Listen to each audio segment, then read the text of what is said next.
ఖాన్ తన అనుచరులు వెళ్ళినట్టు తెలుస్తుంది.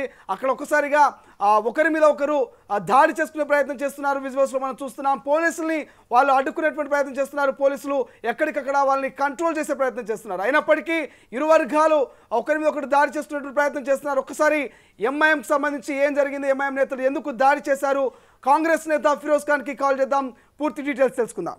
నమస్తే అండి ఫిరోజ్ ఖాన్ గారు. సార్ చెప్పండి, అది ఎందుకు వెళ్ళాల్సి వచ్చింది? విజయనగర్ కాలనీ తాజ్ నగర్ లో ఒక రోడ్ మొత్తం డ్యామేజ్ అయింది, కన్స్ట్రక్షన్ చేస్తున్నారు. కంప్లైంట్ వచ్చింది, ఒకళ్ళు పడిపోయినారు. పడిపోతే వాళ్ళకు 11 స్టిచెస్ వచ్చినాయి. ఎవ్వరు మాకు సహకారం చేస్తలేరు అంటే మేము ఆఫీస్ నుంచి ఇన్స్పెక్షన్ కి పోయినాం. ఆ కాంట్రాక్టర్ కి పిలిపించి, ఏమైందిరా నువ్వు ఇట్లా చేస్తే ఎట్లా, వీళ్ళు పడిపోయినారు కదా, నువ్వు క్వాలిటీ వర్క్ చేస్తలేవు, నీ వర్క్ ఆర్డర్ ఎక్కడ అని నేను చెప్తే, మీరెవరు నాకు అడగడానికి, నేను ఏదైనా పని చేస్తా అది ఏది మాట్లాడుతున్నాను. నేను పిచ్చి లేసింది. ఓకే రైట్, నువ్వు ఇక్కడ నుంచి వెళ్ళిపో, మేము రేపు జోనల్ కమిషనర్ కి కంప్లైంట్ ఇస్తా, డిప్యూటీ కమిషనర్ కి తీసుకువస్తా, మన మున్సిపల్ డిపార్ట్మెంట్ తీసుకువస్తా, వాటర్ వర్క్స్ కూడా ఇన్ఫార్మ్ చేస్తా. ఓకే రైట్, నేను మీ పని చూస్తా, నువ్వు బ్లాక్ లిస్టెడ్ కావాలి, లంగా దొంగ పనులు చేస్తున్నావు నువ్వు అని చెప్తే, వాడు ఎమ్మెల్యేకి ఫోన్ చేసేసి మొత్తం పబ్లిక్ కి తీసుకువచ్చి గొడవ పడినాడు. వాళ్ళు ఏం చేస్తారంటే పోలీస్ వాళ్ళ లట్లు తీసుకొని మా వాళ్ళకు కొట్టినారు. ఓకే, సో ఇప్పుడు దాడిలో మీకు కానీ మీ అభిమానులకు కానీ కార్యకర్తలకు ఏమైనా దెబ్బలు తగిలినాయా సార్? ఏమైనా తగిలినాయి, నెత్తి మీద తగిలినాయి.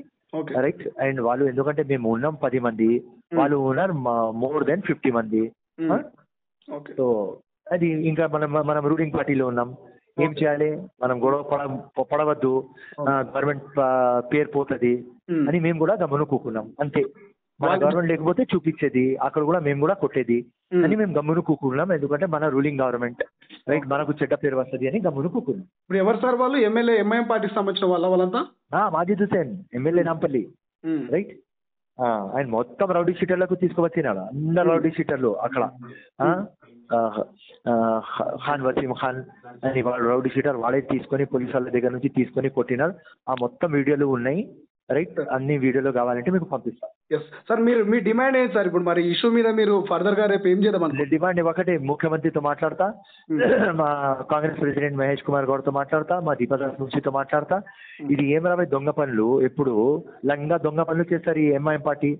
ఎలక్షన్ టైంలో బోకర్స్ చేస్తారు, దాని తర్వాత పనికి ఇన్స్పెక్షన్ చేయడానికి పోతే వాళ్ళ మోనోపలి ఉండాలి, డెమోక్రసీ ఉండవద్దు. ఇది ఏమన్యాయం రాబాయి. ఎవరో పడిపోతే మేము వాళ్ళకు చూడడానికి పోతుంటే వచ్చి మా మీద అటాక్ చేయడానికి మేము అడుగుతాం ముఖ్యమంత్రికి, ఇది ఎంతవరకు రైట్?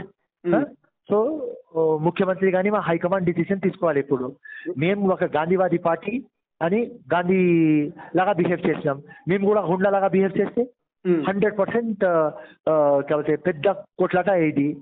ఓకే, మేము గమ్మును కూకున్నాం. సో ఇది అడుగుతాం, ఇట్లా వీళ్ళు 50 మంది 100 మంది అటాక్ చేస్తే మేము ఎవ్రీ టైం గమ్మును కూకాలి, గాజులు వేసుకొని కూర్చుకోవాలి, ఏం చేయాలి మా ముఖ్యమంత్రితో అడుగుతాం. ఎట్లా సార్, రేపు కలిసే అవకాశం ఉంటుందా ముఖ్యమంత్రి గారిని? ఆయన వస్తేనే కలుస్తాం. అసలైన తొలి వెలుగు. ఫాలో వాట్సాప్ @తొలి వెలుగు official.